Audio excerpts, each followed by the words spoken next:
খেয়ে ফেলেছেন, চা নাস্তার ব্যবস্থা করুন, এরা তো ওয়াজ খেয়ে ফেলে।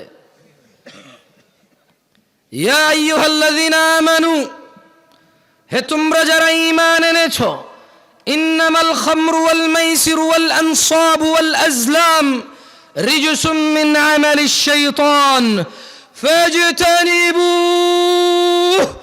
লাআল্লাকুম তুফলিহুন। ও আমার যুবক ভাই, মনোযোগ দিয়ে শোনো, তোমার রব কি বলছে। তিনি বলছেন, ও তোমরা যারা ঈমান এনেছো, নিশ্চয় মদ, জুয়া, প্রতিমা ও ভাগ্য নির্ণয়ক তীর হচ্ছে ঘৃণ বস্তু, শয়তানের কারসাজি। সুতরাং তোমরা এইসব বর্জন করো। কেন বর্জন করবে? লাআল্লাকুম তুফলিহুন, লাআল্লাকুম তুফলিহুন। মদ ছেড়ে দাও, লাআল্লাকুম তুফলিহুন। জুয়া ছেড়ে দাও, লাআল্লাকুম তুফলিহুন, যাতে তোমরা সফল হও, বিজয়ী হও। কোন মানুষ মদ খেয়ে, নেশা করে অথবা জুয়া খেলে সফল হবে না, ইম্পসিবল। আল্লাহ সুবহানাহু ওয়া তাআলা বলেছে এটা, যে তোমরা মদ ছাড়ো, জুয়া ছাড়ো। কেন? লাআল্লাকুম তুফলিহুন, যাতে তোমরা সফল হতে পারো। আবু দারদা রাদিয়াল্লাহু আনহু থেকে বর্ণিত, তিনি বলেন, আমাকে আমার প্রিয় বন্ধু রাসূল সাল্লাল্লাহু আলাইহি ওয়াসাল্লাম এই মর্মে ওসিয়ত করেছেন, লা তাশরাবিল খামর ফাইন্নাহা মিফতাহু কুল্লি শারর। একদা আবু দারদা রাদিয়াল্লাহু আনহু বলছে যে মুহাম্মদ সাল্লাল্লাহু আলাইহি ওয়াসাল্লাম আমার বন্ধু আমাকে ওসিয়ত করেছে। কি করেছে? কি করেছে? আপনারা ঠিক বলতে বলতে অভ্যস্ত তো, ওইটাই খালি বলেন, অন্য কিছু আর বলেন না। কি করেছে? ওসিয়ত করেছে। আমার সাথে পড়েন হাদিসটা, বলেন আবু দারদা রাদিয়াল্লাহু আনহু থেকে বর্ণিত, না জোরে বলেন, আবু দারদা রাদিয়াল্লাহু আনহু থেকে বর্ণিত। তিনি বলেন, আমাকে আমার প্রিয় বন্ধু রাসূলুল্লাহ সাল্লাল্লাহু আলাইহি ওয়াসাল্লাম এই মর্মে ওসিয়ত করেছেন, লা তাশরাবিল খামরা। ও আবু দারদা, তুমি কখনো মদ পান করিও না।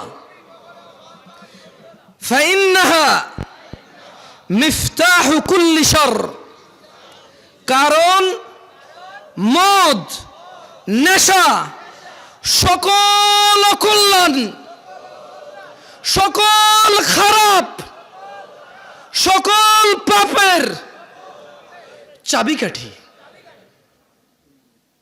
বুঝছেন না? বোঝেন নাই? মানে একজন মানুষ যদি নেশা করে, এই পৃথিবীতে আর এমন কোনো খারাপ কাজ নাই যেটা তার দ্বারা সম্ভব না। এটা কি আমি বলছি? আবু দারদা রাদিয়াল্লাহু আনহু বলছে। ওনাকে ওসিয়ত করেছে কে? আবার খাইছে, আর একটু চা নাস্তা দেন এদেরকে। ওসিয়ত করেছে কে? মুস্তাফা আলাইহিস সালাম। ওসিয়ত করেছে কে? রাহমাতাল লিল আলামিন। কে? ইমামুল আম্বিয়া। কে? ইমামুল মুরসালিন। কে? খাতামুন নবিয়্যিন। কে? ওসিয়ত করেছে যে ও আবু দারদা, তুমি নেশা করিও না। তুমি যদি নেশা করো তাহলে এটা সকল পাপের, সকল অকল্যাণ, সকল অঘটনের চাবিকাঠি হচ্ছে এই নেশা। তাইলে ছোট্ট একটা গল্প বলি বনি ইসরাইলের। কেমন? আল্লাহ নবী সাল্লাল্লাহু আলাইহি ওয়াসাল্লাম বলেছে যে তোমরা বনি ইসরাইলের গল্প বলো, তবে মিথ্যা বলিও না। কি বলিও না? মানে বানায় বানায় বলিও না। তাহলে আমি কি ছোট্ট একটা বনি ইসরাইলের গল্প বলবো? আপনাদের কষ্ট হয়ে যাচ্ছে, আমি বক্তব্য ছেড়ে দেবো ইনশাল্লাহ 2-1 মিনিটের মধ্যে। আপনি না গেলেই বলি, আর কত মানুষ কষ্ট পাইতেছে, আপনি চালান। আমি পারবো না এত বেশি চালাইতে। বেশি চালাইলে ব্রেক ধরবে না, পরে ডাইরেক্ট 120 গতিতে মারলে 30-40 পিছিয়ে এসে মেরে দিবে গাড়ি। একদা বনি ইসরাইলের জৈনিক রাষ্ট্রপতি, মানে একজন সরকার প্রধান বা রাজা, ওর যুগের মানে ওই রাজা তার সময়ে একজন আবেদ বুজুর্গ, বুজুর্গ মানে বুঝেন, নেককার মানুষ। কি মানুষ? নেককার মানুষ। তো ওই রাষ্ট্রপতি ওর যুগের একজন নেককার মানুষকে 4টি কাজের যে কোনো একটি কাজ করতেই হবে বাধ্য করেছে, যদি না করে ওকে হত্যা করবে। তাহলে বনি ইসরায়েলের একজন রাষ্ট্রপতি একজন বুজুর্গ নেককার মানুষকে কয়টি কাজ করতে বলছে? না, এই যে খেয়ে ফেলছেন। 4টির যে কোনো একটি মানে করতেই হবে, 4টির যে কোনো একটি হলেও করতে হবে। তো তাকে কি বললো? তাকে বললো যে শোনো, তুমি হয় মদ খাবা, তুমি হয় মদ খাবা, অথবা মানব হত্যা করবা, মানুষকে খুন করবা, অথবা শূকরের মাংস খাবা, অথবা তুমি কি করবা? জেনা ব্যভিচার করবা। তাহলে লোকটা কি আমাদের মতো কেউ ছিল? কি ছিল? কি ছিল? ফরহেজগার। মাশাআল্লাহ। তাহলে ঠিক আছে, এবার ওয়াজ শুনতেছেন আপনারা। মাশাআল্লাহ, তাবারাকাল্লাহ। শেখ আব্দুল্লাহকে নিয়ে আসেন, আমি কিছুক্ষণের মধ্যে ছেড়ে দেবো, তো ওনাকে নিয়ে আসেন। তাহলে লোকটা ফরেজগার ছিল, ওকে কয়টা জিনিসের যে কোনো একটা করতে বাধ্য করেছে? 4টার। 1 নেশা, কি? 2 হত্যা, 3 ব্যভিচার, 4 শূকরের মাংস। এখন ওকে বলছে যে তুমি যে কোনো একটা হইলেও করতে হবে, নাহলে তোমাকে হত্যা করা হবে। তো ওই বুজুর্গ চিন্তা করলো শূকরের মাংস কিভাবে খাই, মানুষ কিভাবে হত্যা করি। না, এটা এখানে লেখা নাই। বুজুর্গ হয়তো 4টার মধ্যে বাধ্য ছিল। ওকে ওর রাষ্ট্রপতি বলতেছে যে তুমি এটার যে কোনো একটা করতেই হবে। তো জীবন বাঁচানোর জন্য নির্বাচন করেছে মদকে। মানে শূকরের থেকে ইজি না? মুসলমানদের মধ্যে কে কে হাত তোলেন তো, কে কে শূকর খাইছেন? এ পুরো গ্রামে মুসলমান সমাজে শূকর জবাই হয়? গাঁজা পাওয়া যায় কিনা? হ্যাঁ, দেখছেন ওই বুজুর্গেরও একই অবস্থা হয়েছিল। আর হাসতেছে, আবার হাসতেছে, এটা কমেডি বুঝবে। আরে ভাই, একটু বিবেচনা দিয়ে চিন্তা করেন না। আপনি যেরকম নেশাকে শূকরের চাইতে ভালো মনে করেন, মানে শূকর এতটাই আমরা ঘৃণা করি, আলহামদুলিল্লাহ, আল্লাহর প্রশংসা, প্রপার আমরা এই সমাজে এটা দেখি না। আছে সুদখোর পর্যন্ত শূকর খায় না। সুদ খাওয়া কি?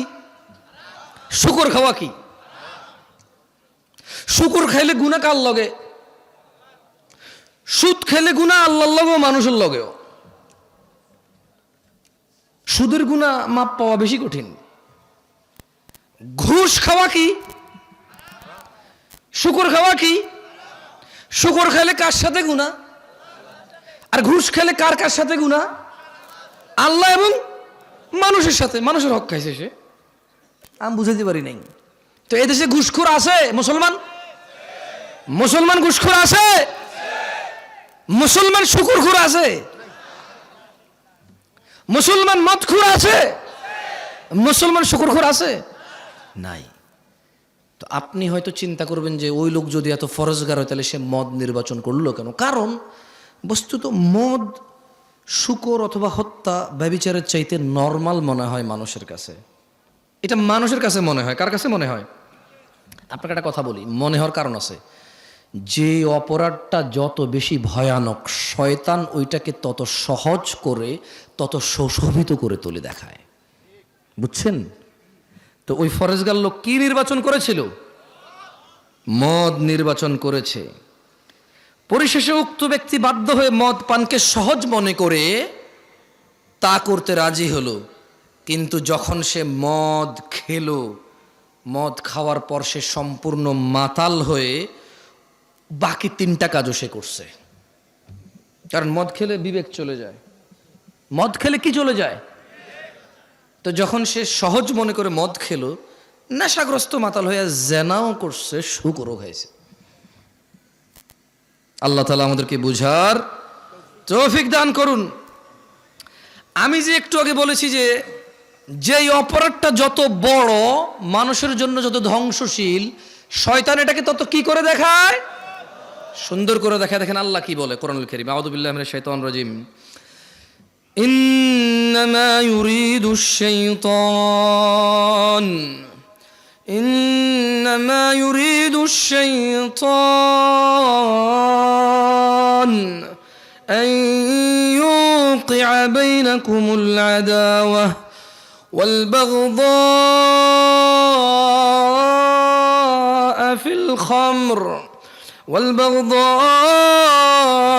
في الخمر